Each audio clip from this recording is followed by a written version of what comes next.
Assalamualaikum warahmatullahi ta'ala wabarakatuh. Semoga kita tetap berada dalam lindungan Allah Subhanahu wa ta'ala, dan semoga kita diberikan rezeki yang berlimpah serta kecerdasan. Seperti yang sudah kita pelajari, bahwa kebutuhan manusia itu tidak ada batasnya, yang artinya setiap saat selalu bertambah dan berkembang seiring dengan kemajuan peradaban manusia. Sedangkan alat pemuas kebutuhan yang berupa barang dan jasa, baik yang berwujud ataupun tidak berwujud, itu terbatas. Namun, alat pemuas kebutuhan itu banyak sekali macamnya. Nah, pada kesempatan kali ini kita akan membahas mengenai macam-macam barang dan jasa sebagai alat pemuas kebutuhan. Yang pertama, menurut hubungannya dengan barang lain. Yang kedua, menurut cara memperolehnya. Yang ketiga, menurut tujuan penggunaannya. Kemudian yang keempat, menurut proses pembuatannya.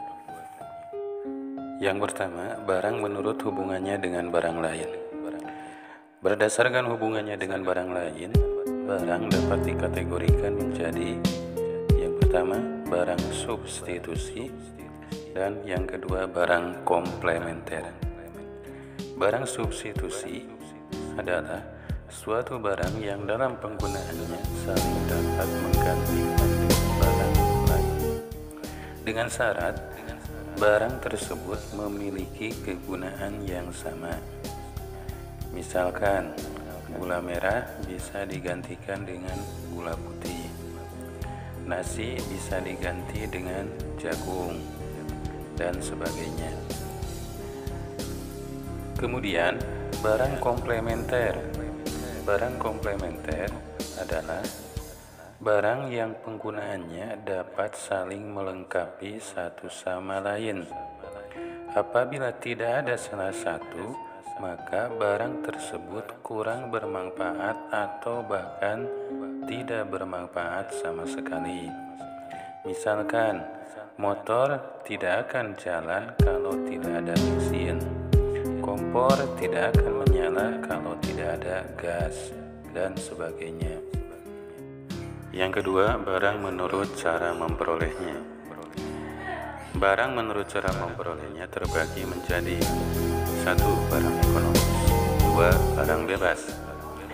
Barang ekonomis adalah barang yang memiliki kegunaan sebagai alat pemuas kebutuhan yang jumlahnya terbatas, dan untuk mendapatkannya diperlukan pengorbanan. Contoh, sepatu, tas, dan lain-lain. Yang kedua, barang bebas. Barang bebas adalah alat pemuas kebutuhan yang jumlahnya tidak terbatas, sehingga manusia untuk mendapatkannya tidak perlu mengeluarkan pengorbanan. Misalkan, sinar matahari, udara, air di laut atau di pantai. Suatu barang ada kalanya sebagai barang bebas, namun pada saat yang lain sebagai barang ekonomis. Hal tersebut dipengaruhi oleh situasi dan kondisi tertentu. Misalkan, air bagi masyarakat pedesaan merupakan barang bebas dan dapat langsung diambil dari alam.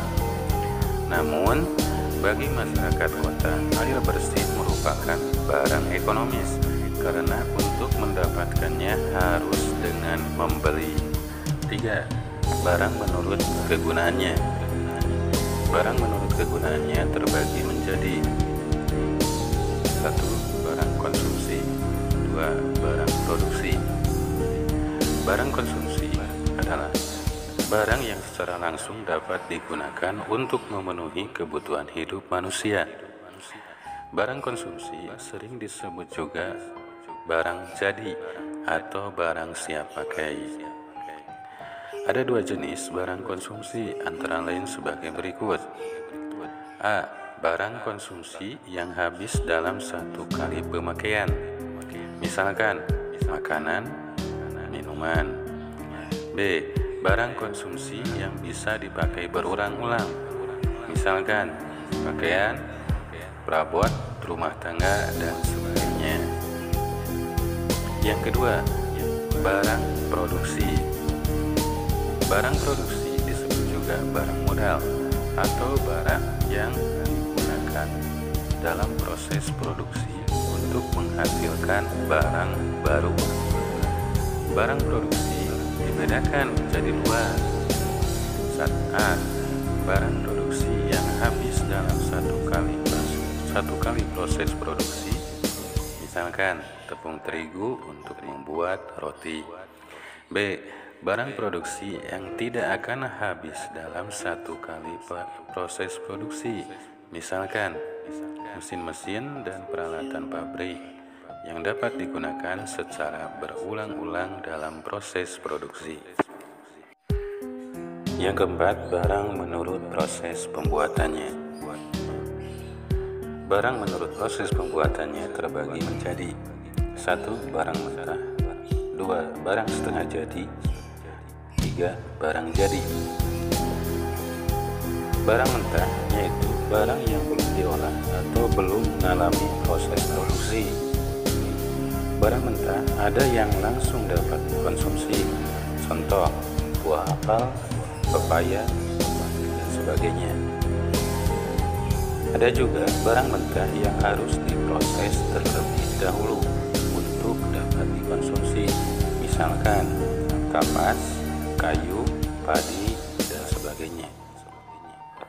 Yang kedua, barang setengah jadi, yaitu barang yang sudah mengalami proses produksi, misalkan barang harus diproses menjadi kain dan baju. 3. Barang jadi, yaitu barang hasil proses produksi dan sudah siap untuk dikonsumsi atau digunakan.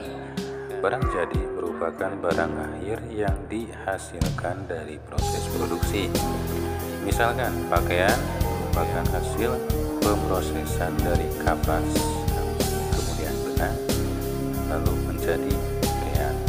Demikian untuk pembahasan kali ini. Terima kasih. Assalamualaikum warahmatullahi wabarakatuh.